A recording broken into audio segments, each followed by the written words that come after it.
buenas tardes. El día de hoy vamos a platicar sobre los cálculos relacionados con la práctica número 9, que tiene como título Efecto de la temperatura sobre la rapidez de reacción, particularmente para la cinética de la yodación de la acetona.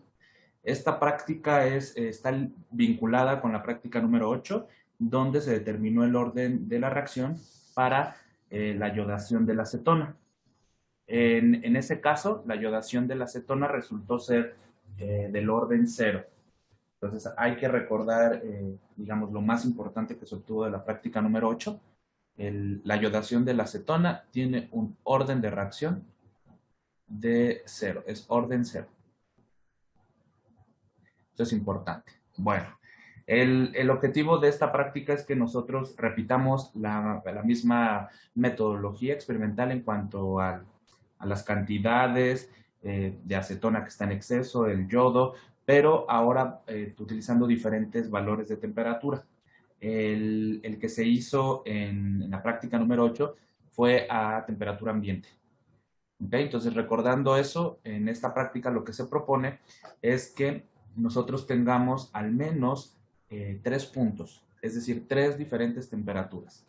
La primera temperatura, que es la que está aquí, es la que nosotros haremos a temperatura ambiente, pero esta proviene de la práctica 8. Entonces, esta ya no se hace en el laboratorio, se toman los mismos, bueno, no en la misma sesión, se toman, digamos, los resultados que ustedes ya presentaron para su informe número 8, allá determinaron la constante de rapidez de reacción y con eso nosotros tenemos, ¿no? Ya tenemos listo, ¿no? Bueno, ahora, lo que se propone acá es tener dos temperaturas, una más grande, más alta que la temperatura ambiente y una menor que la temperatura ambiente. ¿Ok? A esta la vamos a llamar, a la primera, por ejemplo, le vamos a llamar temperatura, bueno, a la más baja le voy a poner temperatura 1, a la más alta le voy a poner temperatura 3 y al ambiente que queda en el medio la vamos a llamar temperatura 2. ¿Ok? ¿Qué quiere decir? Que la que nosotros determinamos pues es la temperatura intermedia. ¿Ok? Ahora, por cuestiones de, digamos, de practicidad en cuanto se está haciendo la experimentación, aquí se recomiendan tener volúmenes más altos, pero manteniendo la misma relación.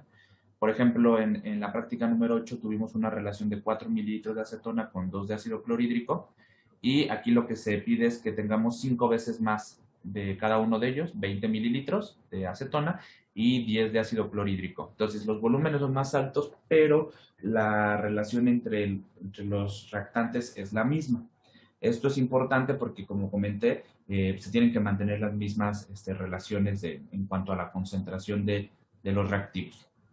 Bueno, dicho esto, aquí es importante mencionar en la parte experimental que cuando se está sometiendo al análisis, por ejemplo, en el de la temperatura 3, ¿no? Que sería el de 10 grados Celsius arriba del ambiente, supongamos 35 grados, nosotros vamos a vertir a la acetona, vamos a tener el ácido clorhídrico y luego en otro vaso vamos a tener al yodo. Pasa lo mismo con el yodo, 5 veces mayor se pide.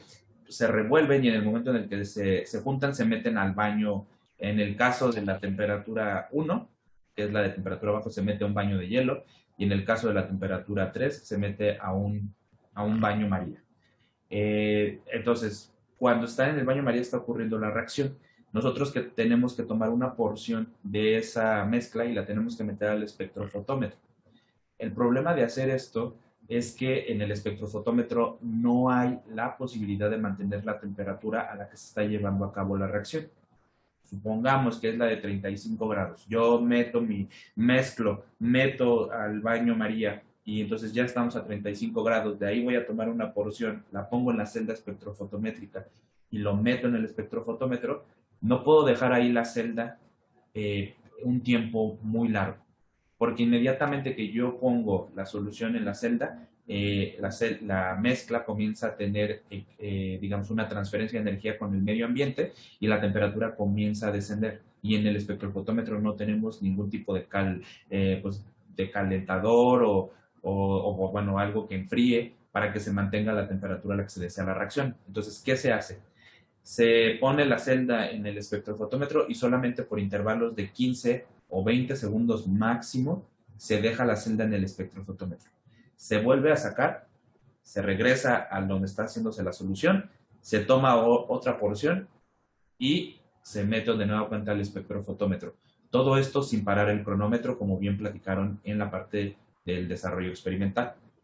Entonces, eso es muy importante. No deben dejar la celda dentro del espectrofotómetro tiempos prolongados, y menos si es una temperatura alta o mayor que la temperatura ambiente. ¿Sale? Entonces, cuando los datos que vamos a obtener, va a haber intervalos donde no hay medición. Esos intervalos donde no hay medición corresponden a los tiempos en los que la celda se toma fuera del espectrofotómetro y se cambia la solución que debe de seguir en el baño correspondiente a la temperatura de la reacción. Entonces, a lo mejor va a haber intervalos de 30 a 40 segundos donde no va a haber datos, pero esto toma sentido desde el punto de vista que se está cambiando la porción de la muestra que se está analizando. Y es por eso que necesitamos volúmenes más grandes, para que todo el tiempo estemos garantizando que hay una porción del sistema que sí está a la temperatura a la que se está llevando a cabo la reacción y otra porción se meta al espectrofotómetro. Esa es la razón de aumentar las cantidades. ¿Ok? ¿Hasta ahí vamos bien? Sí, todo bien. Ok, bueno, entonces en esta práctica pues al menos se hacen dos mediciones más. Cuando digamos los equipos ya agarraron como la practicidad de esto, se puede hacer incluso hasta una cuarta. Sobre todo de temperatura más alta se pueden hacer, ¿no? Entonces 4 puntos podríamos tener en esta práctica y ya es un buen trabajo considerando el tiempo que tenemos en el laboratorio. Ahora, ¿qué vamos a hacer? Vamos a obtener datos de absorbancia como función del tiempo. Lo mismo que obtuvimos en la práctica número 8. ¿Ok? Entonces, lo que nosotros vamos a ir reportando, por ejemplo, aquí sería la temperatura, le voy a poner T1, ¿no? T1 que sería una temperatura 10 grados por debajo del ambiente, según la tabla de arriba, pues a lo mejor como 15 Celsius.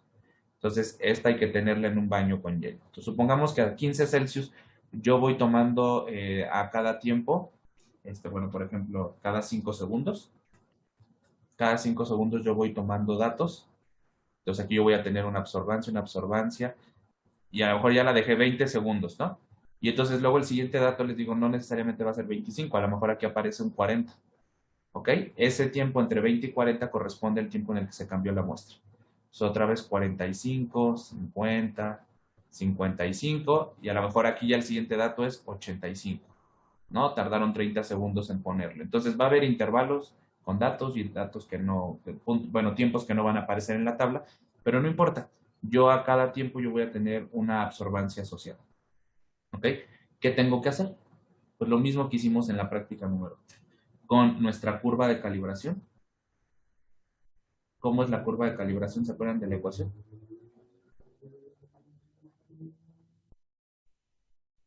Que escribo aquí la curva de calibración. ¿Quién es la Y? A la absorbancia La y es igual. absorbancia. Ajá. Aquí es igual.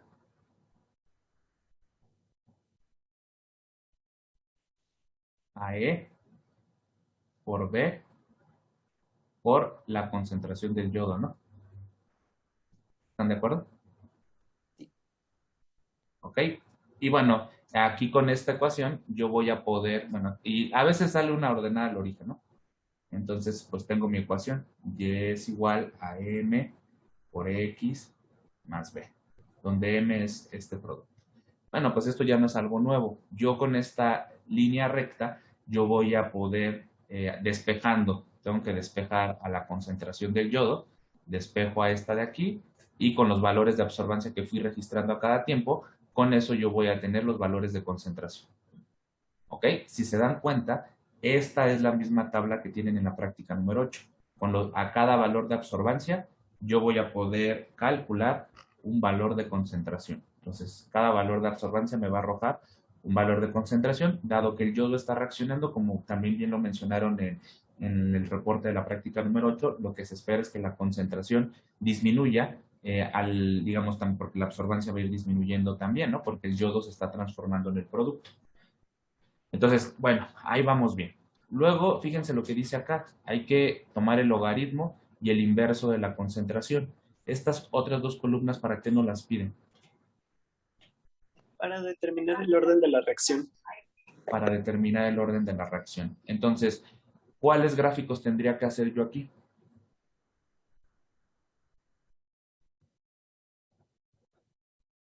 Primero es graficar toda la concentración con el tiempo y de ahí determinar la zona de equilibrio. Y ya después de ahí ya se puede sacar la que es la de orden cero, que otra vez es la concentración con respecto al tiempo, pero ahora sin la zona de equilibrio. Después, lo mismo, logaritmo natural de la concentración por el tiempo y el inverso de la concentración por el tiempo. Inverso de concentración, orden 1, aquí sería, y aquí sería orden 2. ¿Ok? Entonces, eso es bien importante, la nota que ahorita dijiste, Axel. Hay que quitar aquí, bueno, no quitar, tal vez no es la palabra correcta, identificar. Identificar en todos los casos, identificar la zona de equilibrio. Ay, bueno, esa es otra tal vez. Esta es la zona de equilibrio. Y quitar esos datos, ¿no? Y ahora sí, eso sí, quitar datos. Bueno, entonces, ¿cuántos gráficos tendrían que hacer para la temperatura de 15 grados? Pues tendrían que hacer 3. Luego me voy a la siguiente. ¿Acá qué temperatura me tocará? La temperatura 2 del ambiente. Pero eso ya los tenemos, ¿no? Porque serían los de sería la tercera, la que es con más de 10 grados. Ajá. Más o menos como 35 Celsius, ¿no? ¿Y qué tenemos que hacer? Lo mismo, ¿no? Que hicimos allá, tener datos de tiempo y su absorbancia a cada uno de estos tiempos.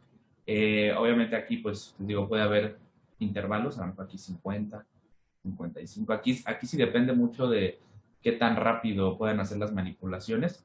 Y con la curva de calibración voy a calcular, voy a determinar la concentración, tomo el logaritmo, tomo el inverso. ¿Y cuántos gráficos tendría que hacer aquí?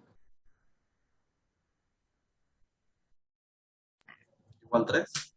Igual 3. ¿Ok? Entonces, ¿ya cuántos llevamos con dos temperaturas?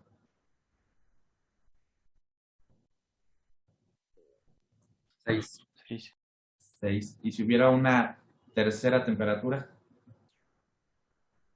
9. 9. ¿Y si hubiera una cuarta? Pues 12, ¿no?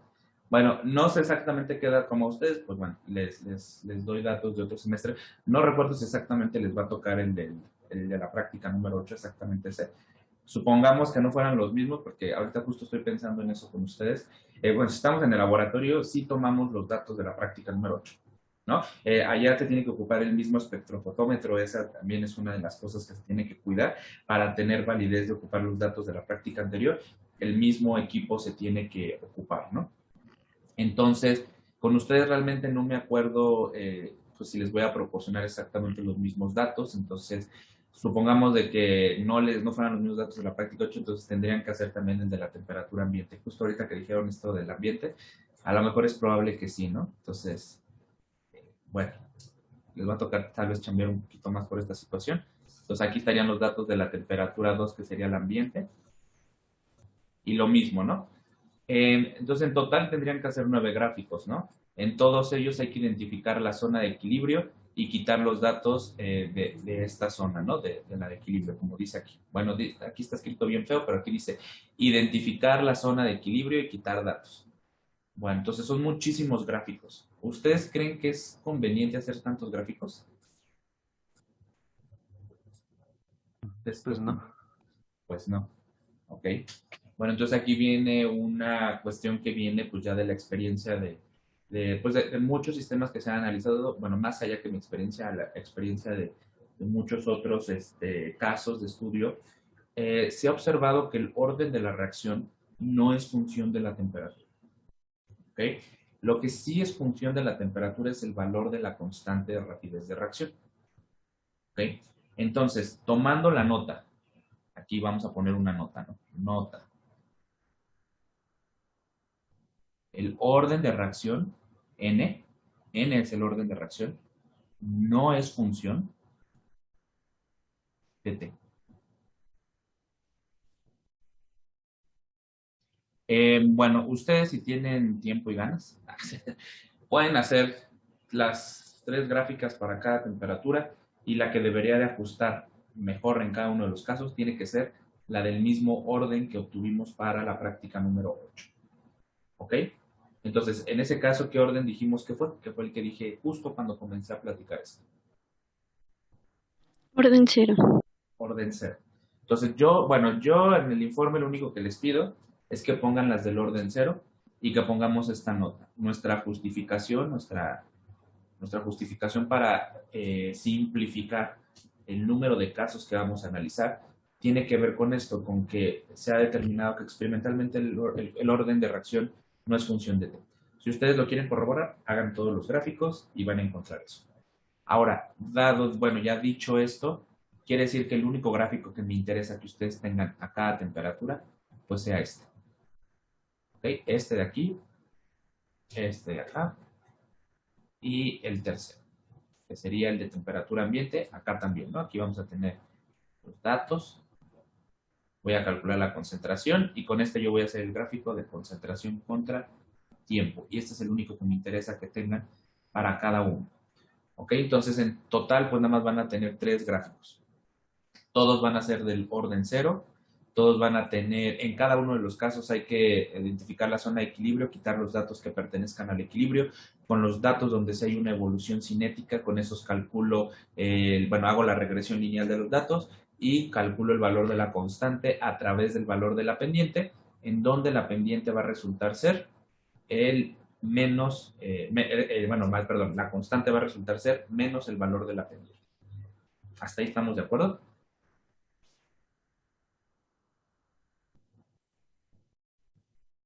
Sí, profe. ¿Sí? Ok.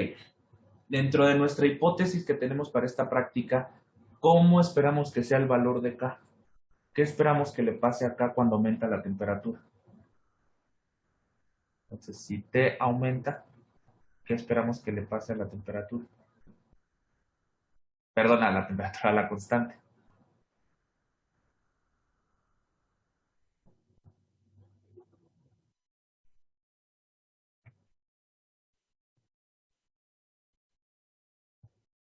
¿Qué esperarían? Que sea más grande, que sea más pequeña y por qué.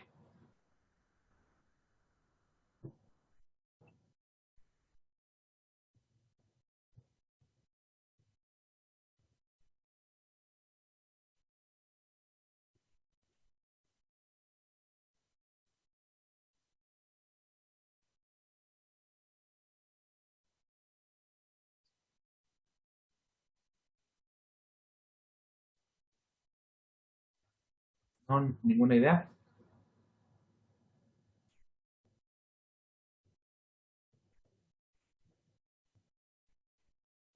Bueno, lo que esperamos que ocurra cuando la temperatura aumente es que también aumente el valor de la constante.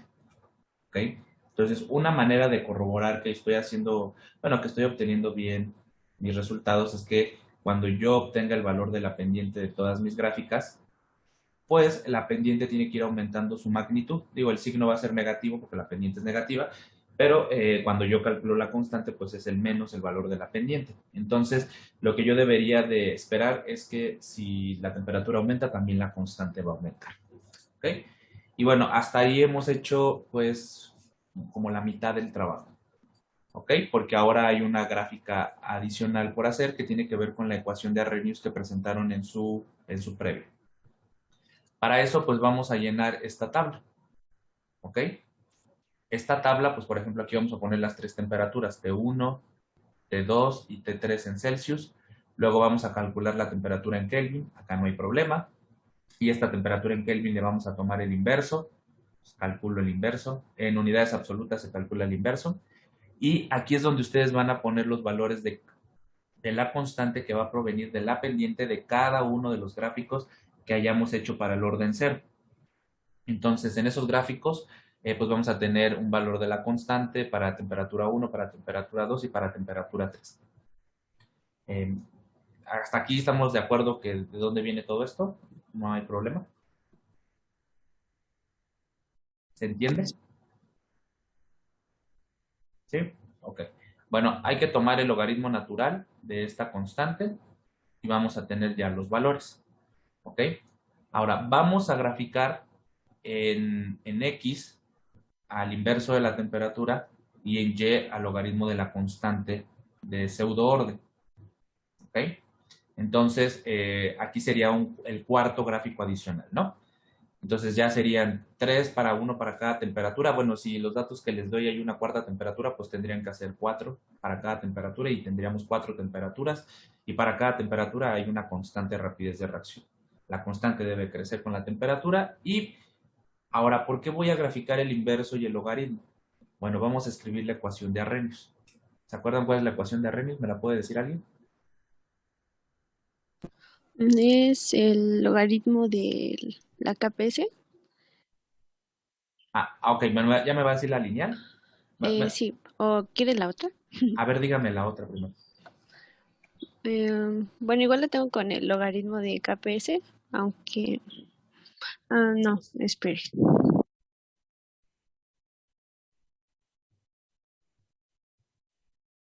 Bueno, aquí le voy a poner la nota, ¿no? Que esta viene del gráfico, esta es la pendiente.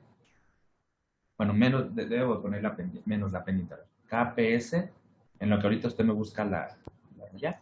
KPS es Sí, ya menos la encontré pendiente. la otra. Ok.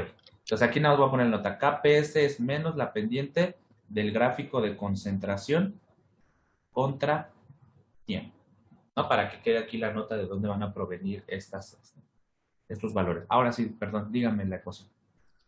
Ya, pues sí, la constante de rapidez es igual al factor preexponencial ¿Ah? y eso está al exponente más, sí, de un cociente que es menos la energía de activación ¿Ah? y abajo está la constante R y la temperatura. De acuerdo. Ahora sí vamos a linealizarlo y entonces vamos a escribir la ecuación que tiene con el logaritmo. Al linealizar, ahí otra vez puse mi z. Bueno, esa es una z, no es un 3. Al linealizar, ¿qué se obtiene? Pues ahora sí es el logaritmo de la KPS. Ah, a ver, Después, y le vamos a poner el subíndice aquí KPS, ¿no? Ok, ¿de acuerdo? Ajá. después está el cociente de menos la energía de activación entre la constante R, eso Ajá. multiplicado por el inverso de la temperatura Ajá. y más el logaritmo del factor preexponencial. Pues lo que hicimos fue multiplicar por logaritmo la expresión de arriba y llegamos a la expresión con logaritmos. Entonces ya dijimos, ¿no? Que por eso es que esta es la X, porque es la que queda aquí en la, digamos, bueno, en sí en el laboratorio realmente es nuestra variable independiente porque es la que movemos, pero ya en la forma en la que ahorita ya me lo dijo usted, ya está organizado y se ve claramente que aquí esta es la X, el logaritmo de la KPS es la variable de respuesta, que es la que vamos a calcular para cada temperatura, y eso deja a la vista que la pendiente en este caso va a ser igual al cociente de menos la energía de activación entre R y la ordenada al origen va a ser igual al logaritmo natural del factor preexponencial. Entonces, la energía de activación, ¿qué unidades tiene? ¿Qué encontraron?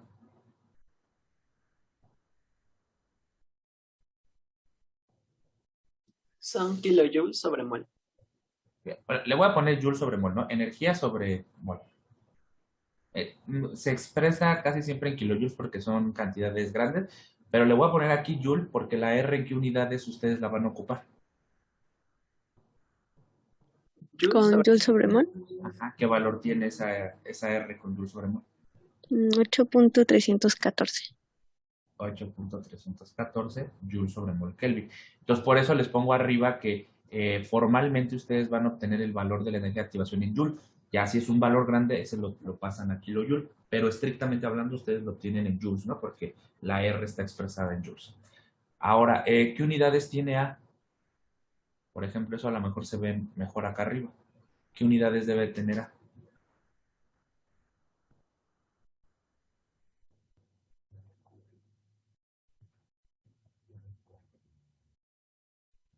Las mismas que la KPS. Las mismas que la KPS. Entonces, A y KPS tienen las mismas unidades, que en este caso, ¿qué unidades deberíamos de esperar? dado el orden que ya sabemos que es.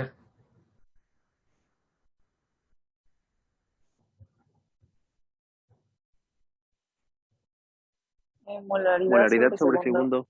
Molaridad sobre segundo. ¿Ok? Entonces, el valor de las unidades de A van a ser estas. ¿Por qué lo menciono? Porque cuando ustedes despejen de aquí de la ecuación de la línea recta, B va a ser igual a un logaritmo. Entonces, cuando despejen a A, les va a quedar la exponencial de, bueno, E a la B. No van a quedar unidades. Entonces, ¿qué quiero decir? Cuando ustedes hagan el cálculo de esto, van a tener que ustedes colocar las unidades para el factor preexponencial, teniendo en la cabeza que el factor preexponencial y la constante tienen las mismas unidades. Y es que eso no se mira en la ecuación lineal, eso se mira en la ecuación original, por eso pedí que la escribiéramos también. ¿Ok? ¿Estamos de acuerdo en eso?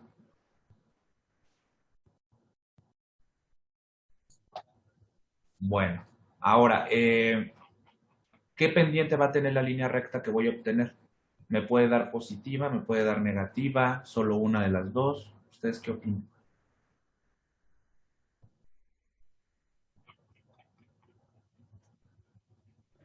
Pues va a ser con pendiente negativa porque, bueno, la energía de activación siempre debe de ser positiva, ¿no? Entonces, como en este caso tiene el signo negativo en la pendiente, por eso esperaríamos una pendiente negativa. De acuerdo, eso que acaba de decir es bien importante. La energía de activación siempre es positiva. Aquí voy a poner la nota. Siempre es positiva. No hay manera que la energía de activación me dé negativa. ¿Ok? Esta nota también aplica para la constante y para el factor preexponencial. ¿Ok? Pero es mucho más común que escriban a la energía de activación luego como negativa, cosa que no debe de ser. ¿Ok? Bueno, entonces el gráfico que voy a hacer de acuerdo a lo que tenemos aquí es el logaritmo natural de la KPS en Y. ¿Qué unidades va a tener aquí el logaritmo natural?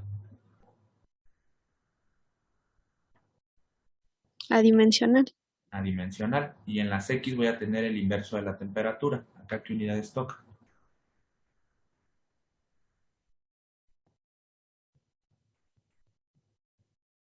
Es Kelvin a la -1. Kelvin a la -1. Bien. Ok, entonces ya dijeron que debo de obtener una línea recta de pendiente negativa. Entonces algo así me va a quedar. Voy a ponerlo en azul. Ok. Y entonces el intercepto con el eje Y, que va a ser este punto. Bueno, primero, antes de escribir eso, perdón. Ustedes van a tener sus 3 puntos, ¿no? Si solo se hicieron 3 mediciones, pues 3 puntos. Si se hicieron más mediciones, pues aparecerá un cuarto punto. Les digo que es lo máximo que hacemos. Luego, ¿qué van a hacer? Van a hacer una regresión lineal. En la regresión lineal ustedes van a obtener la ecuación de la línea recta y es igual a mxb. Y pues siempre como de costumbre les pido que pongan la r cuadrada, que debe de estar cercana a 1. Ahora, dicho eso, ya con los valores de la pendiente y la ordenada al origen, entonces yo voy a determinar las propiedades de interés, ¿no? En este caso, bueno, la ordenada al origen que está aquí va a ser igual al logaritmo del factor preexponencial. Y la pendiente, yo la puedo calcular. Esta va a ser igual a menos la energía de activación entre R. ¿Ok? ¿Qué unidades tiene la pendiente?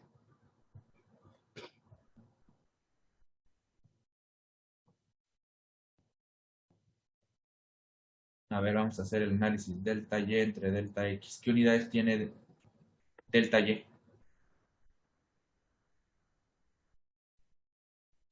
Adimensional. Adimensional. Entonces, 1 entre 1. ¿Ok? Y luego abajo en delta X, ¿qué escribo? ¿Qué unidades tiene? 1 entre Kelvin. 1 entre Kelvin. Por tanto, la pendiente, ¿qué unidades va a tener? De Kelvin. Kelvin. ¿Ok? La pendiente tiene unidades de Kelvin, que cuando ustedes despejen de acá la energía de activación, la constante R va a pasar multiplicando a la pendiente, y como la constante R tiene unidades de Joule entre mol Kelvin, Kelvin con la unidad de Kelvin de la pendiente se van a hacer 1, y me van a quedar las unidades de la energía de activación como Joule sobre mol. ¿Ok? ¿Qué representación tiene la energía de activación? Es la energía mínima necesaria que se requiere para que los reactivos reaccionen. Es con la energía con la que deben de reaccionar para formar el producto. Supongamos, me voy a inventar un número, ¿no? Ahorita yo me voy a inventar un número. Vamos a suponer que la energía de activación me resultase aproximadamente de 20 kilojoules por mol, ¿no? Que les digo que kilojoule es la forma más común en la que se representa. Vamos a suponer esto, ¿no? Que 20 kilojoules por mol me resulta. ¿Cómo yo lo puedo interpretar físicamente? Bueno, a ver, si yo tengo 3 casos hipotéticos, ¿no? Voy a poner 3 casos acá. Ustedes me van a decir en qué caso sí se cumple que se forme el producto, ¿no? Entonces, supongamos, en el caso número 1, las moléculas chocan con una energía de 15 kilojoules por mol. En el segundo caso, 20 kilojoules por mol. En el tercer caso, 30 kilojoules por mol. ¿Okay? Supongamos que eso es lo que ocurre. Imagínense que pudiéramos tener un microscopio y que pudiéramos ver a las moléculas chocando entre sí o reaccionando. Y entonces yo sé que la energía de activación para mi reacción es esto. Yo tengo 3 casos de moléculas que andan por ahí y que reaccionan, ¿no? Bueno, chocan. La primera ocurre con una energía de 15 kilojoules por mol. ¿Ustedes consideran que esta reacción va a formar al producto? ¿Sí o no? ¿Por qué? No, porque no alcanza la suficiente energía. Ok, entonces aquí no ocurre la reacción química. Bien. En el segundo caso, en el caso número 2. Pues ahí sí. Aquí sí existe la reacción, porque choca con la energía mínima que la reacción necesita. Ok, y si este encuentro, digamos, entre los reactivos ocurre con una energía de 30 kilojoules por mol, Pues también Igual. ocurre. también ocurre una reacción, ¿ok? Entonces, fíjense cómo la energía de activación, que es este valor que está aquí, lo que hace es, dice, por abajo de este valor, por abajo, bueno, mi flechita va a quedar para arriba, ¿no? Porque lo puse al revés, ¿no? Pero por debajo del valor numérico, me refiero, no va a existir la reacción química, ¿no? No va a ocurrir que se forme. Pero si tienes una energía mayor que eso, sí va a ocurrir la reacción. Entonces, la energía de activación debe de entenderse como un límite inferior en el que las moléculas, si se encuentran y reaccionan, van a formar el producto. Por debajo de este valor no va a ocurrir la formación del producto, por arriba de este valor sí va a ocurrir la formación del producto. ¿Queda claro cómo interpretar el valor de la energía de activación? Sí, perfecto.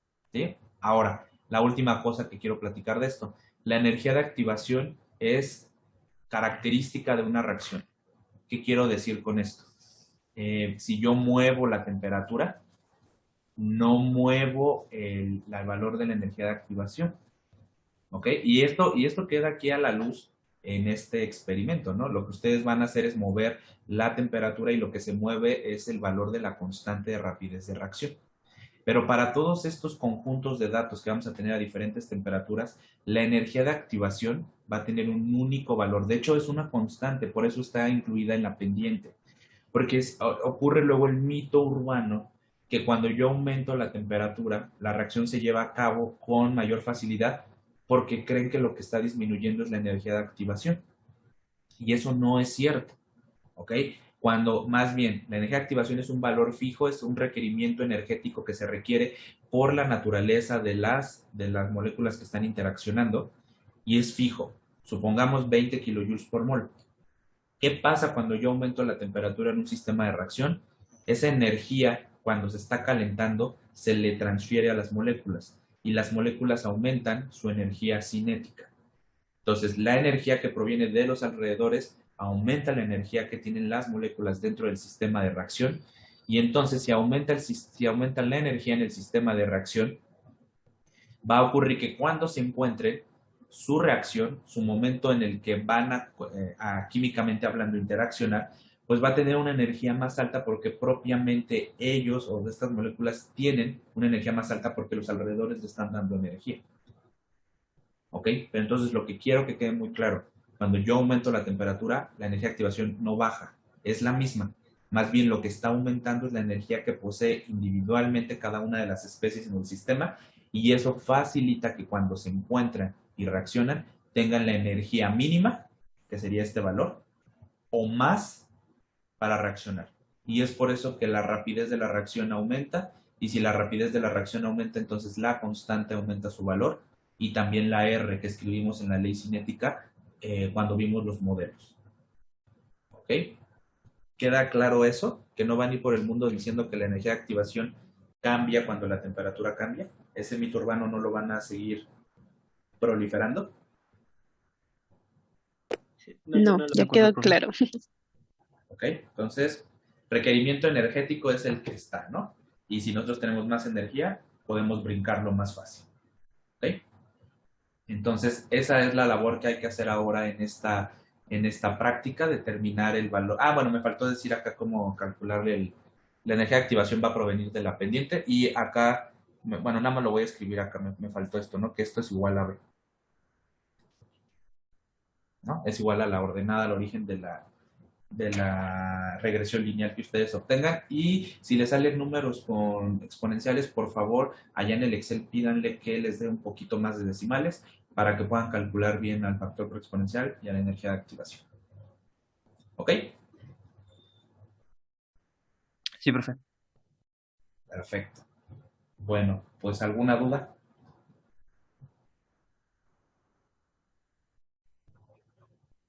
No, profesor. ¿No? Entonces se puede realizar el informe.